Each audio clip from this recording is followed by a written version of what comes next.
570 খ্রিস্টাব্দের 12ই রবিউল আওয়াল মাসের সোমবার সুবহে সাদিকের সময় হজরত আমেনা ঘরের ভিতরে সম্পূর্ণ একা ছিলেন। হঠাৎ তিনি আকাশের দিক থেকে একটি আওয়াজ শুনতে পেলেন। তখন তিনি অত্যন্ত ভীত সন্ত্রস্ত হয়ে পড়লেন। পরক্ষণেই তিনি দেখতে পেলেন অবিকল মোরগ আকৃতির একটি পাখি উড়ে এসে তার ঘরের ভিতরে প্রবেশ করল। তারপর পাখিটি তার পালক দিয়ে হজরত আমিনার মাথায় স্পর্শ করলেন এবং তখনই হজরত আমিনার অন্তর থেকে সমস্ত ভয় ভীতি দূর হয়ে গেল এবং তিনি বেশ আনন্দ ও আরাম বোধ করতে লাগলেন। তখন মোরগটি কিছু মিষ্টি জাতীয় খাদ্য হজরত আমিনার মুখের ভিতরে ঢুকিয়ে দিলেন। এরপর মোরগ আকৃতির পাখিটি পুনরায় আকাশের দিকে উড়ে চলে গেলেন। পাখিটি চলে যাওয়ার পরে হঠাৎ করেই একটা সুন্দর যুবক আমিনার ঘরে হাজির হলেন। তার হাতে 1 গ্লাস শরবত ছিল। তখন যুবকটি হজরত আমিনাকে বলল, হে আমিনা, আপনি শরবতটি পান করুন। তখন হজরত আমিনা যুবকটির কথা শুনে শরবত পান করলেন। শরবতটি ছিল অত্যন্ত মিষ্টি এবং দুধের মতন সাদা। হজরত আমিনার শরবত পান করা হলে সে যুবকটি সেখান থেকে চলে যান। হজরত আমিনা যখন সেই শরবত পান করলেন তখন তার মধ্য থেকে যেন একটা আলোর জ্যোতি বার হয়ে ঊর্ধ্ব আকাশে উঠে গেল। তারপর কয়েকজন সুন্দর স্ত্রীলোক এসে হজরত আমিনার কাছে উপস্থিত হলেন। তারপর হজরত আমিনা তাদেরকে জিজ্ঞাসা করলেন, হে মহিয়সী রমণী, আপনারা কারা? তখন তারা উত্তর দিলেন, আমরা হলাম হজরত হাজেরা, হজরত মারিয়ম এবং হজরত আসিয়া। তারপর তারা যখন হজরত আমিনাকে আশ্বস্ত করে বললেন, আপনার কোনো দুশ্চিন্তা নেই বা ভয়ের কোনো কারণ নেই, মহান আল্লাহ তাআলার নির্দেশে আমরা আপনার পরিচর্যার জন্য এসেছি, তখন হজরত আমিনা দুশ্চিন্তা মুক্ত হলেন। তারপর সেই 3 জন রমণী হজরত আমিনার পরিচর্যা করা শুরু করে দিলেন। ঠিক এই সময় একটি অদৃশ্য আওয়াজ আসলো, হে আমিনা, শিশুটিকে মানুষের দৃষ্টির অন্তরালে রাখো। এরপর বেশ কিছু সুন্দরী মহিলা রূপার তস্তুরিত করে মেস্ক, আম্বার এবং অন্যান্য সুগন্ধি নিয়ে ঘরের ভিতরে প্রবেশ করলেন। ইতিমধ্যেই হজরত আমিনা লক্ষ্য করলেন যে কিছু অপূর্ব সুন্দর পাখি তার ঘরের ভিতরে উড়ে বেড়াচ্ছে। এই ধরনের সুন্দর আকৃতির পাখি এর আগে কখনোই তিনি দেখেননি। এই দৃশ্য দেখে হজরত আমিনার চোখ জুড়িয়ে গেল। এমনই সুন্দর মনোরম অবস্থার মধ্যে ভূমিষ্ঠ হলেন হজরত মুহাম্মদ সাল্লাল্লাহু আলাইহি ওয়াসাল্লাম এবং হজরত মুহাম্মদ সাল্লাল্লাহু আলাইহি ওয়াসাল্লাম ভূমিষ্ঠ হয়েই সেজদায় পতিত হয়ে বললেন, লা ইলাহা ইল্লাল্লাহু মুহাম্মাদুর রাসূলুল্লাহ। হজরত মুহাম্মদ সাল্লাল্লাহু আলাইহি ওয়াসাল্লাম ভূমিষ্ঠ হওয়ার রাতে ঘটনাক্রমে সেদিন ঘরে কোনো প্রদীপ ছিল না, কিন্তু শিশু হজরত মুহাম্মদ সাল্লাল্লাহু আলাইহি ওয়াসাল্লামের দেহের আলোকে সেই গৃহ এমন আলোকিত হয়ে গেল যে সেই ঘরের ভিতরে পতিত সূর্য সেই দেহের আলোকে তুলে নেওয়া যেত। এরপর 1 খণ্ড সাদা মেঘ এসে শিশু মুহাম্মদকে হজরত আমিনার কোল থেকে তুলে নিয়ে গেল। এই সময় অদৃশ্য থেকে নেমে আসা কে যেন একটা বলল, এই শিশুটিকে পূর্ব পশ্চিমের সমস্ত এলাকায় ঘুরিয়ে নিয়ে এসো, যেন সারাটি দুনিয়া এই শিশুটির কাছে পরিচিত হয়ে যায়। শিশু মুহাম্মদকে সেই মেঘখণ্ডটি নিয়ে যাওয়ার পরে হজরত আমিনা ঘরের ভিতরে একা বসে চিন্তায় বিভোর হয়ে পড়লেন। হাজারো প্রশ্ন তার মনের ভিতরে উকি দিতে লাগলো। কিছুক্ষণ পর উক্ত সাদা মেঘখণ্ড ফিরে এসে শিশু মুহাম্মদকে আবারও হজরত আমিনার কোলে ফিরিয়ে দিয়ে চলে গেলেন। পরক্ষণেই আমিনা দেখলেন সূর্য আলোক বিশিষ্ট সুন্দর চেহারার 3 জন লোক এসে হজরত আমিনার কাছে এসে দাঁড়ালেন। তাদের একজনের কাছে ছিল একটি স্বর্ণের লটা, আর একজনের হাতে ছিল 1 টুকরো রেশমি কাপড়ে আবৃত একটি আংটি, 1 খণ্ড সুন্দর রেশমি পোশাক। প্রথম লোকটি হজরত আমিনার কোল থেকে শিশু মোহাম্মদকে নিয়ে লোটার পানি দিয়ে গোসল করালো।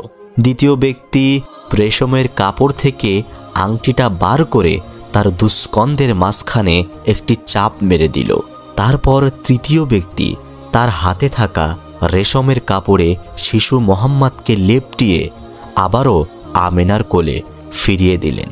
এরপর তৃতীয় ব্যক্তিটি শিশু মোহাম্মদের কানে কি যেন একটা বলল, কিন্তু আমিনা সব কথা বুঝতে পারলেন না।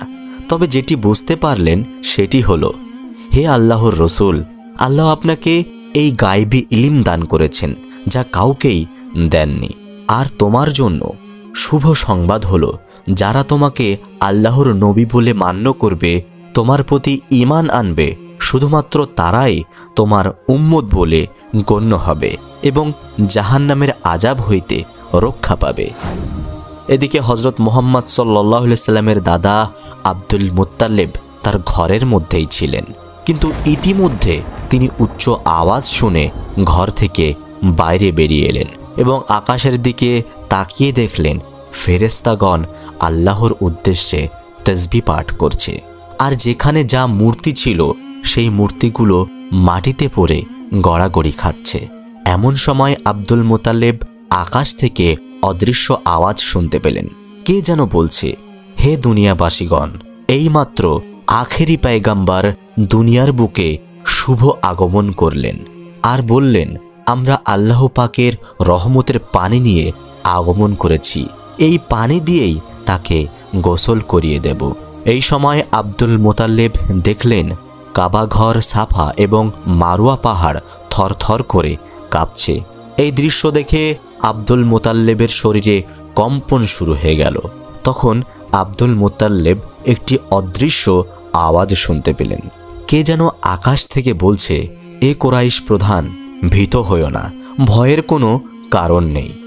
এই সময় আব্দুল মুত্তালিবের মনে প্রবল ইচ্ছা হলো পুত্রবধূ আমিনার ঘরে গিয়ে দেখতে আসলে সেখানে কি ঘটেছে। কিন্তু আব্দুল মুত্তালিবের অবস্থা তখন এমন পর্যায়ে হয়ে গিয়েছিল যে আমিনার ঘরে যাওয়া তার পক্ষে অসম্ভব বলে মনে হচ্ছিল। তবু বহু কষ্ট করে আব্দুল মুত্তালিব আমিনার ঘরের কাছে গিয়ে পৌঁছালো। তখন আব্দুল মুত্তালিব দেখতে পেলেন হজরত আমিনার ঘরের উপরে এবং চারিদিকে কতগুলো সুন্দর পাখি উড়ে বেড়াচ্ছে, আর এক খণ্ড সাদা মেঘ হজরত আমিনার ঘরের উপরে স্থির হয়ে দাঁড়িয়ে রয়েছে। এই দৃশ্য দেখে আব্দুল মুত্তালিব জ্ঞান হারিয়ে মাটিতে পড়ে গেলেন। কিছুক্ষণ পরে আব্দুল মুত্তালিবের চেতনা ফিরে আসলো। তখন আব্দুল মুত্তালিব হজরত আমিনার ঘরে যাওয়ার জন্য অস্থির হয়ে পড়লেন। তখন তিনি ধীরে ধীরে উক্ত ঘরের দরজায় পৌঁছে উকি দিয়ে দেখলেন উদ এবং আম্বার মিশ্রিত পানি গড়িয়ে যাচ্ছে এবং চারিদিকে সুঘ্রাণে মোহিত হয়ে আছে। আব্দুল মুত্তালিবের ঘরের দরজা কিছুটা ফাঁকা করে ভিতরে আমিনার দিকে দৃষ্টিপাত করলেন, কিন্তু তিনি দেখতে পেলেন বিবি আমিনার ললাটে পূর্বেকার মতো সেই উজ্জ্বল্য আর দেখা যাচ্ছে না।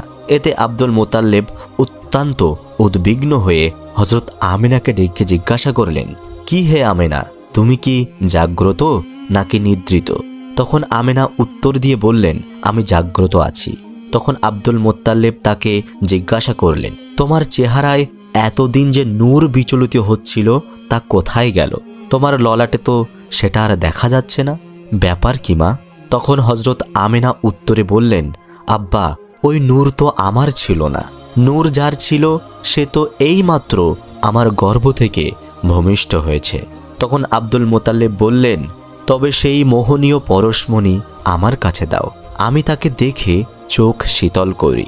হজরত আমিনা তখন বললেন, আব্বা, আপনি একটু ধৈর্য ধারণ করুন, আপনি তো শিশুর দাদা, আপনি তো সবসময়ই শিশুকে দেখবেন। এখন একটু অসুবিধা আছে বলে শিশুকে আপনার কোলে তুলে দিতে পারছি না। তখন আব্দুল মুত্তালিব নিজেকে অপমানিত বোধ করলেন এবং রাগে অধীর হয়ে ঘরে প্রবেশ করতে উদ্যত হলেন। হঠাৎ একটা ভীষণ আকৃতির লোক আব্দুল মুত্তালিবকে বাধা দিয়ে বলল, তুমি এখন ঘরে প্রবেশ করতে পারবে না, কারণ এখন ঘরের ভিতরে ফেরেশতাগণ শিশুর পরিচর্যায় ব্যস্ত আছে। যে লোকটি আব্দুল মোতাল্লেবকে বাধা দিল তার মতন ভীষণ আকৃতির লোক আব্দুল মোতাল্লেব ইতিপূর্বে কখনোই দেখেননি। সুতরাং তিনি ভয় পেয়ে ঘরের ভিতরে প্রবেশের চেষ্টায় উদ্যত হয়ে এই ঘটনা কুরাইশদেরকে জানাতে ইচ্ছা করল, কিন্তু তাও সম্ভব হলো না, কারণ হঠাৎ করেই আব্দুল মোতাল্লেবের জবান বন্ধ হয়ে গেছিল এবং 7 দিন পর্যন্ত আব্দুল মোতাল্লেবের মুখ থেকে কোনো কথা বাহির হলো না। হাদিস শরীফে বর্ণিত আছে যে হযরত মুহাম্মদ সাল্লাল্লাহু আলাইহি সাল্লামের জন্মের নিশিতে দুনিয়ার যেখানে যত মূর্তি ছিল সবাই উপুড় হয়ে পড়ে আল্লাহর উদ্দেশ্যে সেজদা করেছিল। অগ্নিপূজক পারস্যরাজ নওশের ওয়াজের রাজপ্রাসাদের ছাদে নির্মিত সুদৃঢ় 12টি গম্বুজ ভেঙে পড়েছিল। মক্কায় কাফেরদের কাবা ঘরে উপস্থিত লাত, মানাত, উজ্জা, হাবাল প্রভৃতি 360টি মূর্তি উপুড় হয়ে পড়ে গেছিল। ওই দিন পৃথিবীর কোনো বাদশাহর সিংহাসন বাকি ছিল না যে মাটিতে উপুড় হয়ে পড়েনি। পূর্ব সীমান্ত থেকে পশ্চিম সীমান্ত পর্যন্ত এমন কোনো জীব জানোয়ার ছিল না যার দ্বারা হযরত মুহাম্মদ সাল্লাল্লাহু আলাইহি সাল্লামের শুভ আনন্দে আনন্দিত হননি। প্রিয় দর্শক, হযরত মুহাম্মদ সাল্লাল্লাহু আলাইহি সাল্লামের এই ঘটনাটি হাদিস থেকে সংগ্রহ করা হয়েছে। এই ঘটনাটি কতটা সত্য সেটা মহান আল্লাহ তাআলাই ভালো জানেন, আর ঘটনাটি শুধুমাত্র আপনাদেরকে জানানোর উদ্দেশ্যের জন্য তৈরি করা হয়েছে। তো ভিডিওটি যদি আপনাদের একটু ভালো লেগে থাকে তাহলে লাইক, সাবস্ক্রাইব আর শেয়ার করতে ভুলবেন না।